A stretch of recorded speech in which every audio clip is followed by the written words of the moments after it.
Ya, selamat pagi anak-anak ibu semuanya. Ya, kita senang bisa bertemu kembali untuk belajar bersama ya. Pada hari ini kita di dalam pembelajaran kita akan belajar soal kelompok sosial. Sebelumnya ibu sambut kamu, selamat datang di kelas 11 IPS. Ya, semoga dalam tahun ini kita ada peningkatan untuk proses belajar kita ya. Jadi dalam pertemuan ini ibu ingin ingatkan kembali, kamu bisa membuat catatanmu dan mempersiapkan buku tugasmu. Ya, buku catatan yang kemarin bisa dilanjutkan, buku tugas juga bisa dipakai. Dan kamu bisa tanya-tanya sama abang dan kakakmu membelikan buku pegangan kita Sosiologi Jilid 2 penerbit Yudhistira. Ini dia bukunya ya. Jadi dengan adanya buku kamu nanti bisa belajar lebih baik dan kita juga lebih bisa dapat semua apa yang kita akan pelajari. Jadi dalam pertemuan ini kita akan belajar soal kelompok sosial ya. Jadi tidak ada satu orang pun orang di manusia di dunia ini yang tidak berteman dengan orang lain. Jadi semua kegiatan kita di dalam kehidupan kita sehari-hari kita maupun dalam kehidupan kita tidak bisa tanpa bantuan orang lain. Iya. Kita selalu memerlukan orang lain untuk mendampingi kita, untuk bisa menemani kita. Itu artinya bahwa manusia itu adalah sebagai makhluk sosial. Jadi kita itu sebagai makhluk individu diciptakan, kita selalu menekankan ego kita atau bagaimana kehebatan kita. Jadi di dalam itu setiap manusia itu dia selalu mempunyai kepentingan atau unsur-unsur yang harus diperhatikannya ya. Ada yang disebut dengan naluri gregation.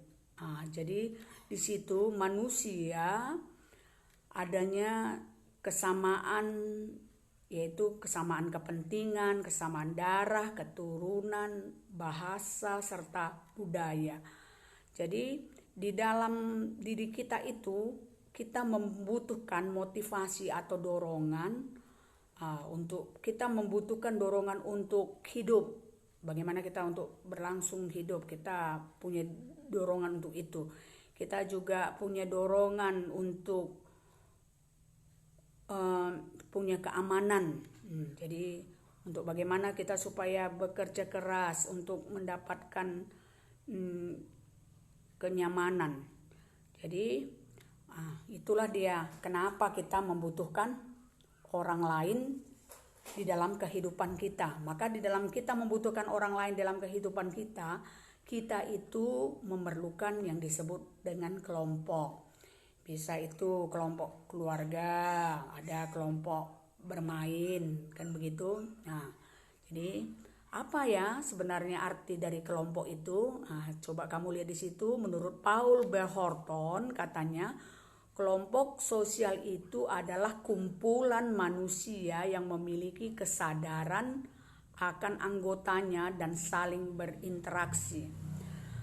Jadi kalau dibilang kelompok sosial itu adalah kumpulan dari manusia yang bagaimana dia punya kesadaran dan saling berinteraksi. Jadi kamu sekarang disebutkan kelompok kelas 11 IPS. Jadi kamu dikelompokkan di kelas IPS, kamu harus punya rasa kesadaran bahwa kamu itu adalah anggota kelompok dan saling berinteraksi. Jadi kalau kita masuk kepada kelompok keluarga seperti ibu keluarga Pandia, ibu harus punya kesadaran bagaimana supaya kelompok Pandia itu bisa maju, bisa berkembang dan selalu melakukan kegiatan interaksi. Apa itu interaksi? Hubungan timbal balik, saling mempengaruhi. Itu dia.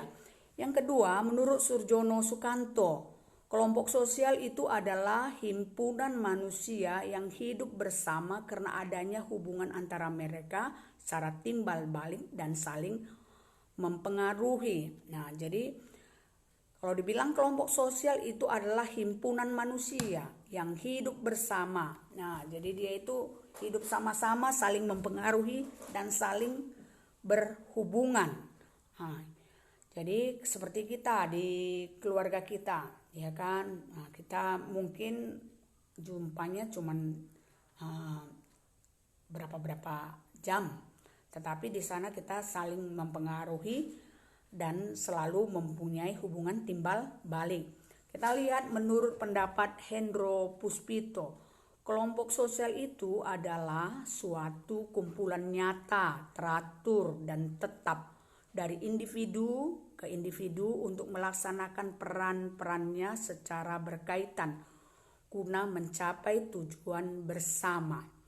Ya, kalau si Hendro Puspito ini menyatakan dia itu adalah kumpulan nyata, jadi dia kelihatan memang mereka itu melakukan suatu kumpulan dan dia punya hubungan yang teratur antara satu dengan satu individu dan melakukan peranannya. Ya, seperti kita buatlah contohnya kelas 11 IPS itu adalah kumpulan individu yang melaksanakan perannya. Ya, perannya apa? Di sana ada status sebagai ketua kelas, komisaris kelas, kan ada yang disebut dengan wali kelas. Jadi setiap orang yang memiliki status di sana itu dia melaksanakan peranannya untuk tujuan tertentu. Jadi seperti kamu kan ada di sana ketua kelas, dia lah yang mengatur bagaimana seharusnya, dan wali kelasmu juga mengatur bagaimana keharusan atau aturan-aturan yang ditentukan untuk mencapai tujuan yang sama. Apa tujuan kita yang sama? Yaitu keberhasilan, ya, mampu mendapatkan pengetahuan yang diinginkan. Jadi kita akan melihat apa ciri-cirinya, ya. Tadi udah pengertiannya, masuk kita kepada ciri-cirinya. Nah, ciri-ciri dari kelompok sosial, ayo siapa yang tahu? Ya, yang pertama katanya memiliki struktur sosial. Anggota itu memiliki status dan peran tertentu. Nah, ini dia. Jadi artinya memiliki struktur sosial. Misalnya kita buat kelompok keluarga. Itu gimana itu strukturnya? Memang dia tidak ada digambarkan, tetapi selalu kita akan bayangkan kalau bapak itu adalah sebagai kepala rumah tangga. Nah, perannya apa? Dia berperan bertanggung jawab untuk seluruh keperluan keluarga. Kita lihat lagi, ada yang disebut dengan ibu. Nah, ibu itu biasanya kalau tidak pun dibuat di situ dalam struktur itu sebagai bendahara, kita tahu dialah yang mengatur soal keuangan di dalam rumah tangga. Jadi dia yang mencukupkan bagaimana uang yang ada itu diaturkan, berapa untuk dana sekolah, berapa dana sosial, berapa dana kesejahteraan, dia yang memikirkannya itu maksudnya. Jadi seperti di sekolah kita juga punya struktur, ada yang disebut dengan yayasan, lalu di bawahnya ada yang disebut dengan kepala sekolah, ada yang disebut juga dengan wakil kepala sekolah, lalu ada lagi yang disebut dengan wali kelas. Ya, jadi ini ada struktur katanya. Lalu yang kedua cirinya adalah memiliki norma yang mengatur hubungan di antara para anggota. Jadi di sana kalau terbentuk suatu kelompok sosial, ada aturan yang harus dipatuhi di dalam kelompok itu. Ya, misalnya kita buatlah aturan norma di dalam keluarga. Kalau pergi harus permisi, nah itu aturan. Kalau terlambat pulang harus melapor. Nah, ini aturan-aturan. Jadi di dalam kelompok itu semuanya ada aturan yang sudah diaturkan, kadang-kadang dibukukan menjadi aturan dasar dan aturan rumah tangga katanya. Itu dia. Lalu yang ketiga ada kepentingan, memiliki kepentingan bersama. Jadi seperti kita di kelas 11 ini, kepentingan kita bersama apa? Untuk bisa belajar bersama, untuk mencapai tujuan yang sama, yaitu keberhasilan, bisa naik kelas kepada tingkat yang lebih tinggi. Jadi begitu juga dengan kelompok pertemanan. Apa tujuan kepentingannya? Karena ya sama-sama ingin mencapai suatu keberhasilan tertentu, itu dia ya. Yang keempat, adanya interaksi dan komunikasi di antara para anggota.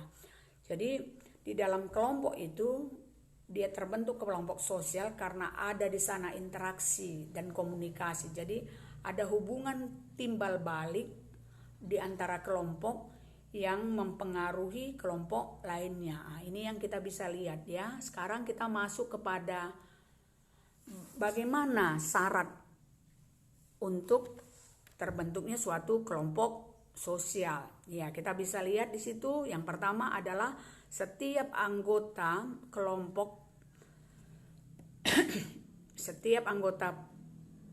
harus memiliki kesadaran bahwa dia adalah bagian daripada kelompok itu.